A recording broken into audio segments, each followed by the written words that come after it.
And so that clip alone should give you a perspective as to where this industry is headed. One of the largest organizations on the face of this planet and an industry leading expert that has worked there for over 20 years just said that they are bullish. I think that we are really early in our digital assets journey. And as I said, I think we are really bullish on the potential for tokenization.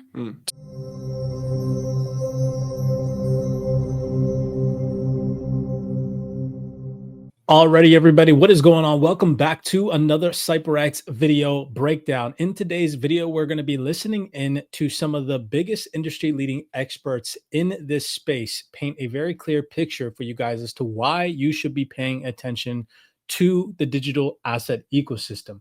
I want to share screen and take you guys over to who we're going to be tapping in and listening to today via a recent interview that she was a part of. This is Samara Cohen. She is the Chief Investment Officer of ETFs and index investments at Blackrock. She's worked at Blackrock for 10 plus years, and she was a managing director at Goldman Sachs. I actually think that she's been at Blackrock for over 20 years. As you can see, before her position in Goldman Sachs, she was actually an associate at Blackrock back in 1993. So just to give you guys a little bit of a perspective as to who we're going to be tapping into and listening to today.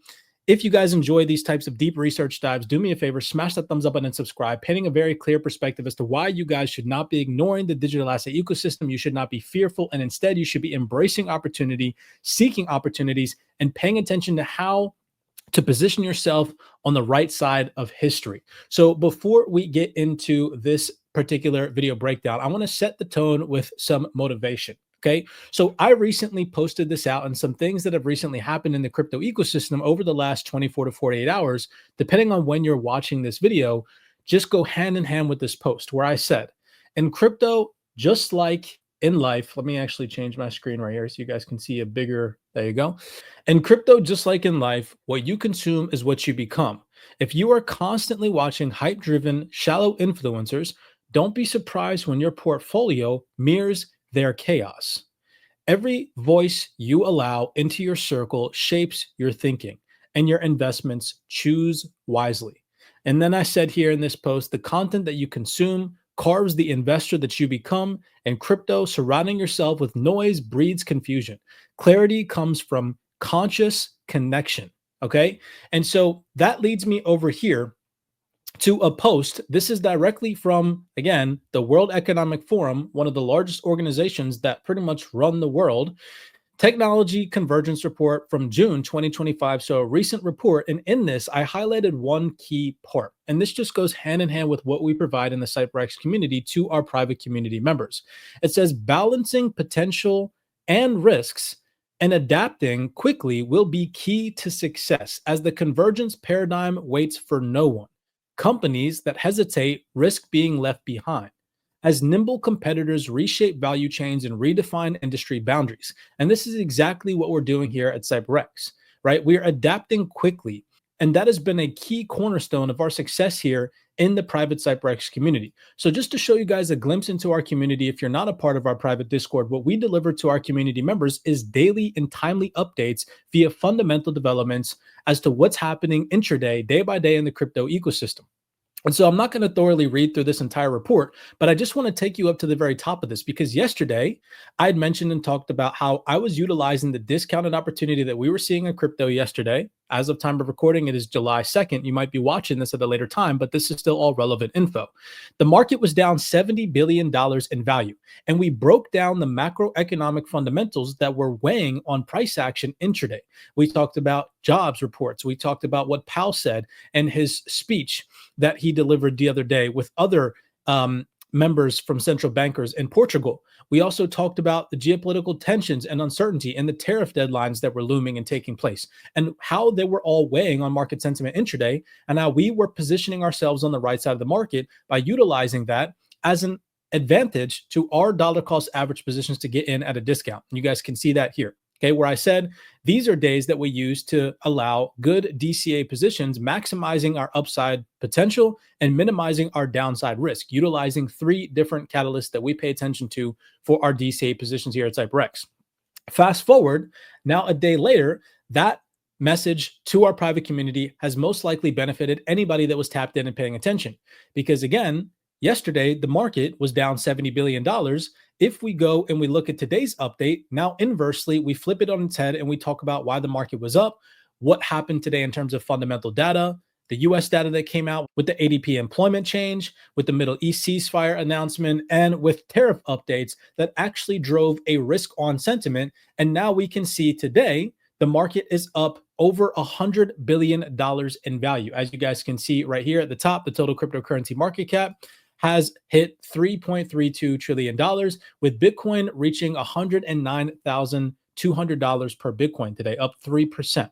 And so this just goes to show how we are strategically positioning ourselves on the right side of the market intraday to capitalize on opportunities when they present themselves. Now, does this mean that the bottom is in crypto? Absolutely not. Volatility is still something that we all have to be mindful of moving forward as we continue to get fundamental developments, breaking news headlines, and we are in a very reactive, headline-driven environment, okay?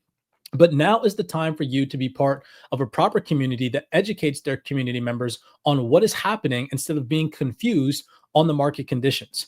Not only that, but we deliver institutional insights on a consistent and daily basis, not only in the form of research, but also in the form of delta zones and dark pools directly from our algorithmic resources that gather those insights for our community members. So again, make sure that you guys are tapped in, because now is the time not to be afraid, not to be ignorant, and instead now is the time to persevere your education and understand the space in which you are involved in. What creates risk on market sentiment? What creates risk on? Why the markets are down certain days? What could potentially change that sentiment and flip assets back risk on, particularly in this case, crypto. Moving over on to the subject of being left behind, as that document said here from the World Economic Forum, that companies that hesitate to, adjust their risk and adapt quickly risk being left behind. Before we dive into the Blackrock representative, this document goes hand in hand with something that I posted from Jazzy Cooper that she said on stage next to David Schwartz just a few days ago at Apex. Take a second and listen. It's true. We're at a turning point. Public chains were once seen as too risky for institutions, and now it's too risky for institutions not to integrate them with their business. Institutions have truly embraced blockchain and are finally launching real products on public chains, including the XRP ledger. And XRPL is evolving to meet that demand. Over the past year, a number of key features have gone live, ranging from the automated market maker to decentralized identity, price oracles, and clawback. And we have others that are still in voting: credentials, MPTs, permission domains. These features are foundational infrastructure for building secure, transparent, and scalable financial products. And we're not just modernizing finance, we're making it more inclusive, accessible, and programmable. And we're finally seeing real traction. XRPL is supporting real-world applications ranging from payments to yield generation, all decentralized and at scale. And so one key takeaway that Jazzy Cooper had mentioned is that it's now too risky for institutions not to get involved in crypto. So think of that from a retail trader's perspective. You have all these fear-based manipulative tactics to shake you out of your positions, where the market pulls back intraday, $100 billion. You see your portfolio in the red, and it's because you don't understand what's happening or what's causing that market volume and volatility. Now is not the time for that. Now is the time to position yourself on the right side of history by educating yourself every single day. I cannot stress enough that you want to be tapped into these types of insights. So if you're not going to listen to Jazzy Cooper tell you guys that institutions now, it's too risky for them not to get involved in crypto, cough, cough, what does that mean for us as retail investors who are front-running institutions for the first time in history? Well, let's just go over and listen to this lady here. This is Samara Cohen. She is an executive from Blackrock. And just to set the tone before we listen to a few video clips where she goes on to talk about how she is bullish on this industry. And if that doesn't give you enough clarity, I don't know what else will. Shout out to Blockworks Empire podcast for this. I want you guys to just listen to her credentials. So this gentleman goes on to introduce her and listen to what the world views her as. Possibly the most impressive bio we've had on Empire. So I actually do feel compelled to read it. So we've got Samara Cohen. Samara's the Chief Investment Officer of ETF and Index Investments at BlackRock, the CIO of BlackRock, BlackRock's ETF business. What does that mean? Manages the market quality and investment integrity of roughly 7.8 trillion of BlackRock's index funds and iShares ETFs. Before BlackRock, Samara was the managing director in the securities division of Goldman Sachs. Also, I'm just going to keep going with this, Samara. Samara was named one of American Banker's most powerful women in finance. She's been honored as one of Barron's most influential women in U.S. finance for the past 4 consecutive years. She's on the board of SIFMA. She's also on the board of BlackRock's foundation. So as you all heard this gentleman introduce this lady to you all, he just said that she has been introduced and dubbed as one of the most powerful women in finance. And so I want you guys to really take into consideration 2 video clips from this interview, some things that Samara has said, taking into consideration everything that we've been through as crypto enthusiasts and investors over the past consecutive couple of years. Keep in mind that just over the last 2 to 3 years, institutions have only merely started to, shift their perspective and their mindset. But prior to that, the rhetoric was all deteriorated and the sentiment was downbeat and bad. And the institutions, including people like Larry Fink and, the CEO of JP Morgan, Jamie Dimon, have constantly tried to steer people's attention away from crypto. I've always been deeply opposed to crypto, Bitcoin, etc. You pointed out the only true use case for it is criminals, drug traffickers, anti-money laundering, tax avoidance, and that is a use case because it is somewhat anonymous, not fully, and because you can move money instantaneously, and because it doesn't go through, as you mentioned, all these systems have built up over many years, know your customers, sanctions, OFAC, they can bypass all of that. If I was the government, I'd close it down. Okay. Well, I want you guys to listen to this lady say that they have been involved in crypto and have been students of crypto for years. Okay. And that just goes to solidify that every single thing that we were hearing from the mainstream, Larry Fink, Jamie Dimon, all these CEOs and executives saying that crypto is a scam was a lie. Because if she openly is saying publicly that they have been involved in crypto for years, when all of the CEOs of these organizations were telling you guys crypto is a scam, this just goes to show that it is not a scam and you should 110% be paying attention. So tap in and listen to what she says here. One note is that our first Bitcoin product actually wasn't the ETP. So we did launch a private trust in 2022, which was really important. As much as I would say we had been, we launched a digital assets team in 2016-ish, and had done a lot of work, particularly around applications of blockchain technology to different parts of the investment process. We had done a lot of work and we had been students of crypto for years. So she just confirmed that they launched a digital assets team back in 2016 and that they have been students of crypto for years. Take that into consideration via the rhetoric that Larry Fink had delivered in previous years after 2016, where he tried to deteriorate everybody's sentiment around crypto by calling it, a scam, or saying openly, or whatever publicly available platforms he was involved with, saying that investors weren't, involved in crypto on their end and that he didn't see any investor demand, where you have this lady right here on the opposite side of that argument saying that they did. Okay, this just paints a clear perspective as to the manipulative tactics that go on behind the scenes. Pay attention to detail. Now is not the time to be shaken out. Now is the time to dial in, focus on projects that are going to deliver real utility and value to the real world ecosystem in this digital future moving forward. Last clip that I want to play for you guys is where she goes on to confirm their perspective from BlackRock that they are bullish on this industry. If you total up those 3 acquisitions, so I saw a CNBC headline that says how the world's largest asset manager is using nearly 28 billion of acquisitions to reinvent itself. I don't know if that number is fully accurate, but 28, let's call it 28 billion of acquisitions. And that's for the private assets. That's to help BlackRock push into the private assets and Preqin. Will you do the same in crypto? I think that we are really early in our digital assets journey. And as I said, I think we are really bullish on the potential for tokenization to improve access to capital markets and make them work better.